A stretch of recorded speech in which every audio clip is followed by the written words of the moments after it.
Yeah, I think he's scheduled to get out there and make some throws. So part of the process of him just, trying to get back ready to play. Good to get him out there with the guys. Does that mean that he's trending towards playing? I hate to say that, Mary Kay. I know it's getting better, obviously, because he's going to be out there today. I'll say that. But nothing has gone according to Hoyle in this whole process, right? So you guys are probably ramping him up, getting him ready, getting him back. So, we'll see how it goes today, but excited to get him back out on the field. I know he's excited. Credit boost yet? No, not. Yeah, I've not. The sessions, I think he's been inside most of the time, so I have not been able to, but I heard it's getting better each time, so it's good. How would you assess how PJ did last week, and how comfortable are you with him if he has to go again? Yeah, I mean, you're only going to get better every time you get more experience, right? I thought he battled hard in that game, did a lot of really good things. As always, you're going to have a few plays you want back, but the times that we put the ball in harm's way, I thought he made two great plays getting the interceptor down, especially the first time. Be able to throw that pick to 54 and then tackle him and then have our defense be able to hold. That's a huge play by him in that game. It was a double minus and then a double plus. So, but that's things you'll learn from each week. Very comfortable if PJ starts again this week. I think he's going to be a week better in our system. How shocked were you when he threw that ball in the end zone there? Yeah, a little shocked, but that's part of the process. I got to communicate to him better in that situation, but that's stuff that we'll improve from each week. Just slide inbound. You like to keep that clock running in that situation for sure. Seems like he understood pretty quickly throw the ball to Amari Cooper. Good things happen. How much does it help a guy like him to have two out there? Oh, it's huge, and that was a challenge for those receivers going in that week. That was a physical group of corners. They were grabby. They were physical to line of scrimmage, and we challenged our receivers to make plays on 50-50 balls. In the second one there where he went up over top of the guy, that was a great job by Amari. But anytime you have a guy that his stature, Amari, out there, you feel very comfortable giving him opportunities. Later in the game, we gave him an opportunity in the double coverage, and that's where we just, as a quarterback, we need to draw that line of making a better decision on that one play. Alex, I know Indy has caused a decent number of takeaways, and obviously ball security, it sounds like, is a big emphasis for you guys after the bye week. Just how much more is it this week? It always is. It really is. This is a ball searching team.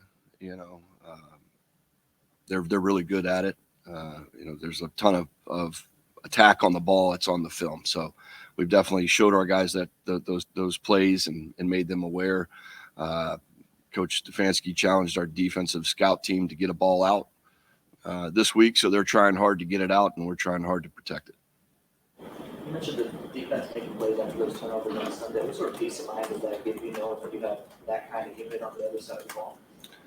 You don't want to, as offensive players, you don't want to say, "Hey, let the defense win for you." But man, it is a comforting feeling knowing they're playing at such a high level on the other side. You don't have to be perfect on offense, because they're going to be able to help you out at times. Now, will we want to be perfect? Absolutely. So we're striving for that, but it is a good feeling to know that defense is playing at a high level.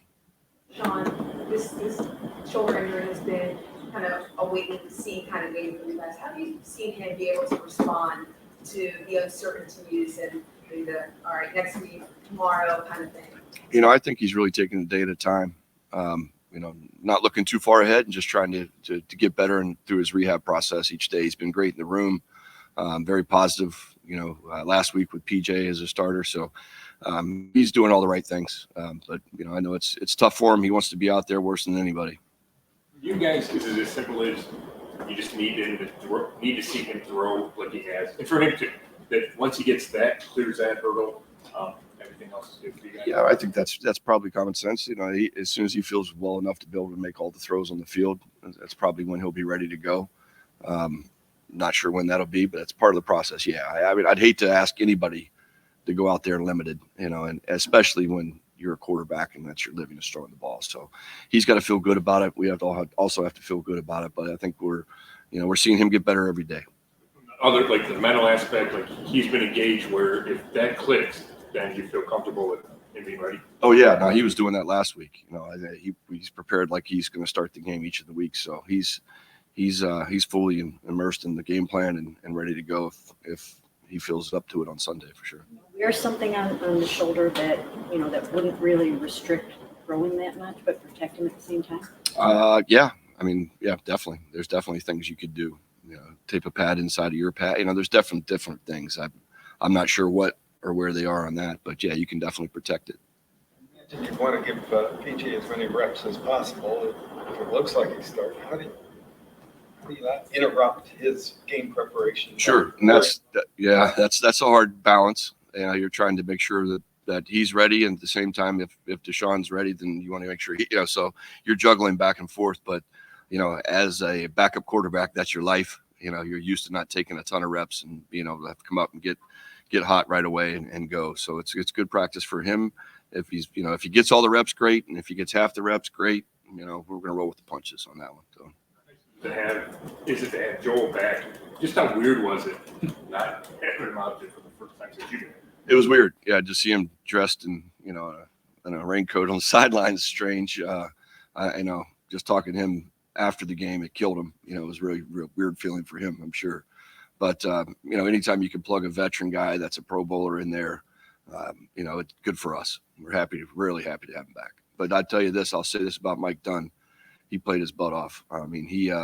Most guys would have come out after the halftime. He pulled his calf right before the half, and he played on one leg the whole second half, and that's a tribute to his toughness.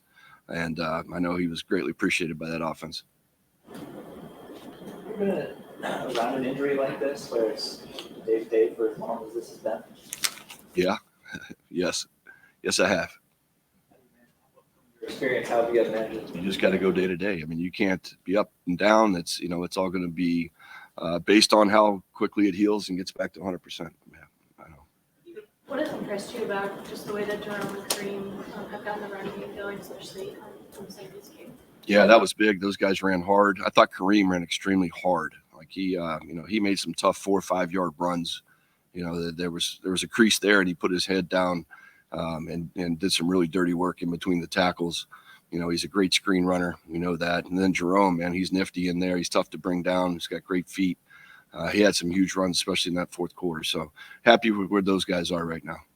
The way that they've been able to manage that together and the way, just their connection as a duo, I guess. Yeah, no, that's a great room. Stump always keeps that room nice and tight, and they do a great job. Pierre's another guy that can come in and help us. He's done some good things on special teams, and maybe he gets some more touches too. What is unique about Indianapolis defensively, or what they present to you? It's definitely a distinctive defense with Gus Bradley. He's been playing it for a long time. I've played a lot against that style of defense over the course of the years. It's unique in the fact that it's a lot of zone, a lot of weak rotation with the safety, some unique looks where they keep the safety a little bit higher and they're single high. They cheat their safety to the field. It's a 60-40 look. It's a distinctive defense, and they play it really well. It's not a lot of complexity to it, but they understand where they are in each coverage call, each run fit, and they play it really well. Not having Stewart there kind of in the middle of that defensive line, how does that impact, what kind of impact are you expecting that to have? Well, it's you're taking a really good run stopper out of their front. Earlier in the week, you ID the issues that they present from a personnel standpoint, and he was one of the guys that was definitely highlighted as a premier player on that defense. So that'll be a little bit of a blow to that defense for sure. Is this kind of reminiscent of last year where you got one quarterback and you're going to do these plays, and maybe the other quarterback comes in and he gets these plays? Is it similar? It's similar, not quite the same, but it is similar. There's definitely things that Deshaun can do that PJ can't, and we wouldn't ask PJ to be put in those situations. So I don't know if it's a wholesale this or that like it was a little bit last year, but there is a little bit of that for sure. I think overall, your line did protection-wise against a really good front. Hats off. They earned a game ball last week across the board. Thought they played extremely well. I thought Jed may have had one of his best games as a Brown. as a pass protector. And then DeJuan, he lit up and came on. I mean, his strength is pass pro, and if he would have struggled, I think Bosa would have stayed on that side the whole game. So he was bouncing back and forth. So I was really proud of both tackles, especially in their pass protection. And then that internal guys, again, Mike Dunn, Poe played one of his best games. Wyatt played really strong. So they definitely carried us offensively up front. All righty. Thanks, guys.